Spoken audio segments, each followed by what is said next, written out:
An examination of unintended consequences and historical realities. Introduction. Throughout history, wars and revolutions have been initiated with the hope of achieving profound change, whether the objectives are liberation, justice, economic improvement, or the creation of a fairer society. However, a recurring pattern emerges: these violent upheavals rarely produce the results their instigators and supporters desire. Instead, they tend to unleash a cascade of unintended consequences, instability, and disappointment.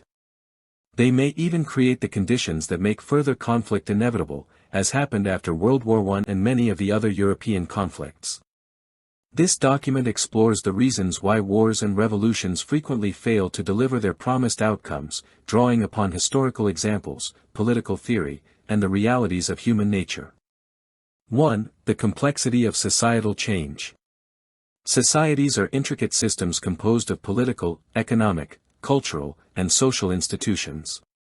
Changing one aspect seldom produces isolated results; instead, it triggers a web of reactions throughout the system. Leaders of wars and revolutions may plan for specific outcomes, but the unpredictable interplay of institutions, traditions, and interests often derails these plans. For example, the French Revolution sought liberty, equality, and fraternity, but quickly devolved into the Reign of Terror and ultimately led to the rise of Napoleon, whose authoritarian rule contradicted the revolution's original ideals. Furthermore, revolutionary movements frequently underestimate the resistance of entrenched interests, such as elites, religious institutions, or military establishments, which can slow, redirect, or reverse change. Even when old regimes are swept away, new power structures tend to replicate similar patterns of hierarchy, privilege, and exclusion. The revolutionist may see things in one way and assume such a perspective is obvious to all, or will become obvious as the revolution progresses, but sometimes it is the other side that wins the war for public opinion and support. 2. The problem of violence and instability.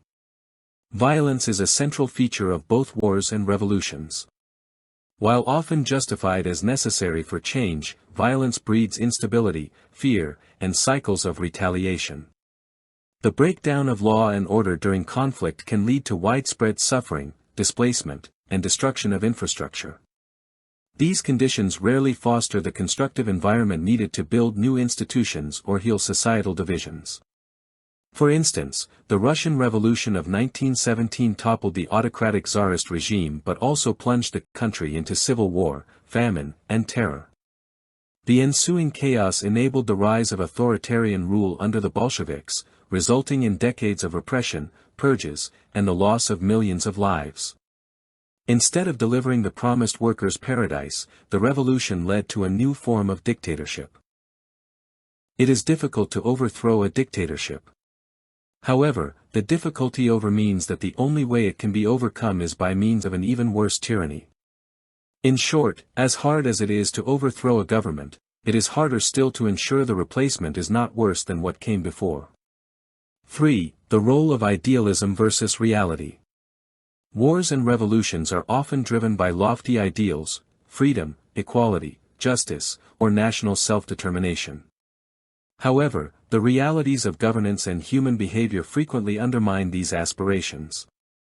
Once victory is achieved, revolutionaries and victors must grapple with the practical challenges of administration, economic management, and social reconciliation. In many cases, new leaders lack the experience, legitimacy, or popular support to govern effectively. The transition from revolutionary struggle to stable government is fraught with difficulty. Power struggles among factions, economic collapse, and disillusionment among the populace are common outcomes.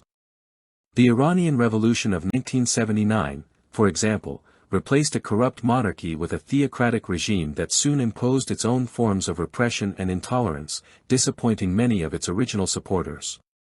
Overthrowing a corrupt government is difficult, but with enough people, it is possible. But no amount of support will help the revolutionaries govern wisely. It is, they often discover, far easier to find fault with what others do, than it is to find solutions to what troubles the nation when the nation is divided about what ought to be done. This is doubly so when those whom the revolution divested of power, become the new government's opposition. 4. The cycle of unintended consequences. One of the most profound reasons wars and revolutions fail to deliver desired results is the prevalence of unintended consequences. The initial aims of conflict are often overtaken by events, shifting priorities, and unforeseen challenges.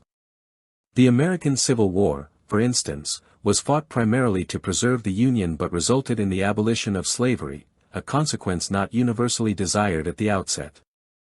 Even so, the post-war period saw the rise of segregation and systemic racism in the southern United States, undermining the promise of equality. Similarly, the Arab Spring revolutions of the early 2010s aimed to topple autocratic regimes and establish democracy across the Middle East. While some governments fell, the region was plunged into chaos, civil wars, and the rise of extremist groups, leaving many societies worse off than before. If an established government is caused to fall, as for example is happening in Haiti, or made impotent, as the government largely is in places like Nigeria, Lebanon, and the Congo, it becomes even harder for a government established through the means of a revolution, to wield real power. The groups that one gave a voice to, are not necessarily going to lapse in silence just because one part of the coalition gained the reins of power, during the post-revolutionary period. If the previous government could not bring everyone together, why do those who promote the revolutionary overthrow of the government, think they will be better able to speak for everyone and reconcile all of the differences of opinion, many of which they fermented as they sought allies during the initial stages of the revolution? 5. External intervention and global dynamics.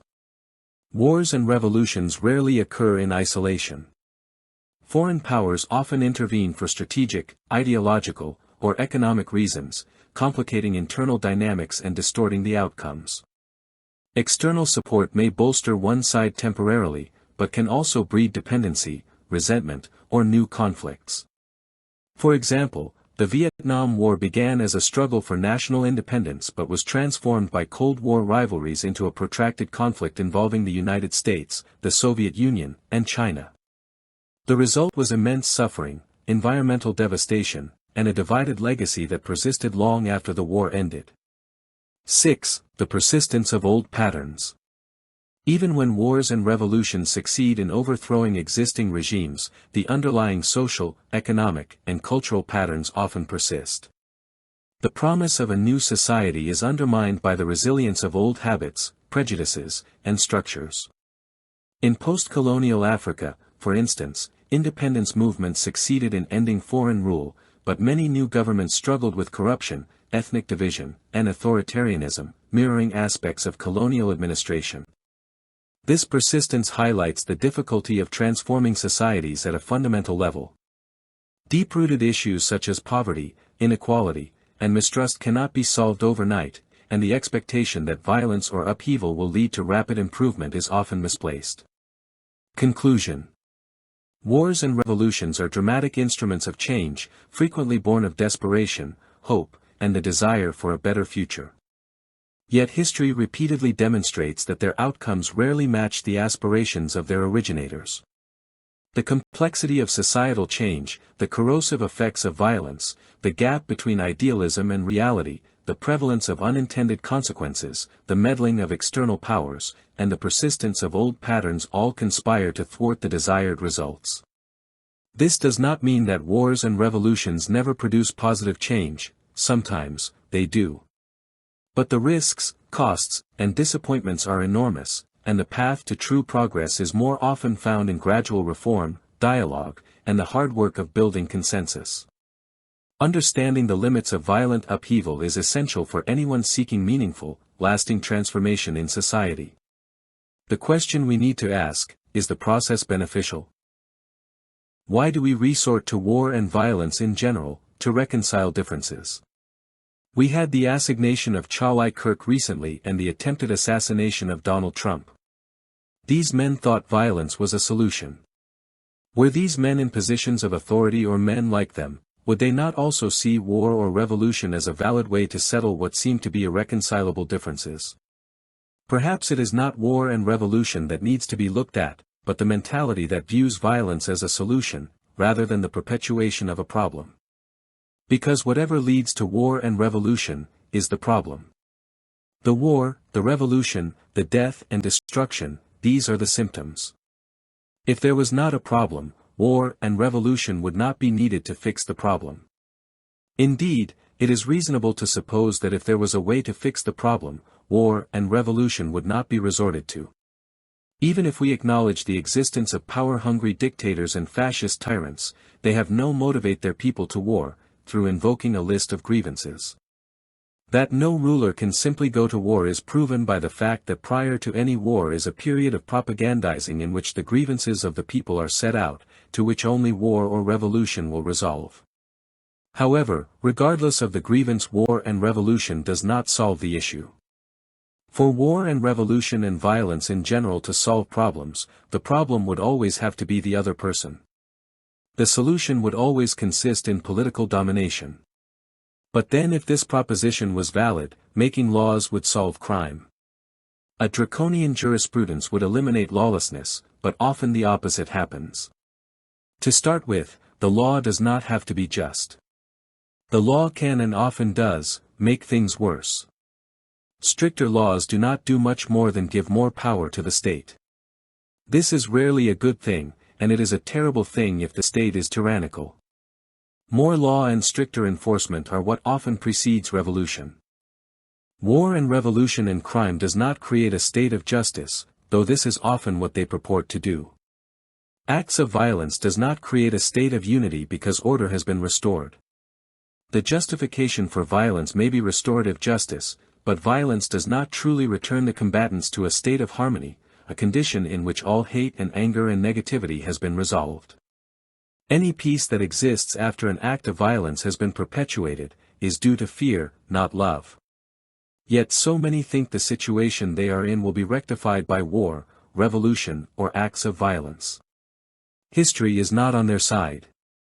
Any solution that violence appears to provide is at best, short-lived, and at worst, illusory, having made things worse. The basic problem is incoherency or people who are unable to communicate. The problem is people who live in two different realities and cannot bridge the gap that exists between them. They cannot communicate because, even if they use the same words, they use concepts alien to the other person. The words are the same but the definitions of those words, the meaning, are not the same. This miscommunication is not accidental or without purpose or devoid of significance. Crazy people do crazy things but rarely in an environment that does not enable them to do the crazy thing. Crazed psycho killers do not go to biker bars to try and stab someone. This can be considered self-preservation. But the broader implication is that crazy people are still sane enough to be like other evil people, because they are trying to get away with something without paying the consequences. There are wars and revolutions and violence in general for one of two possible reasons.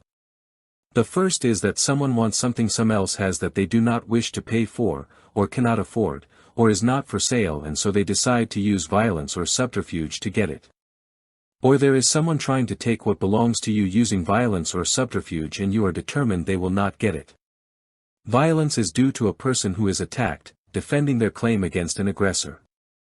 But the precursor is the incoherence that leads people to think they are entitled to take someone from someone else, and that they have a claim to something created by someone else. This includes those things created by God. The point is, one cannot defeat evil by taking up their processes and playing their game. In the short term, violence is thrust upon us, but that cannot be the final answer. This war of defense the right has been restricted to must end. We need to go on the offensive.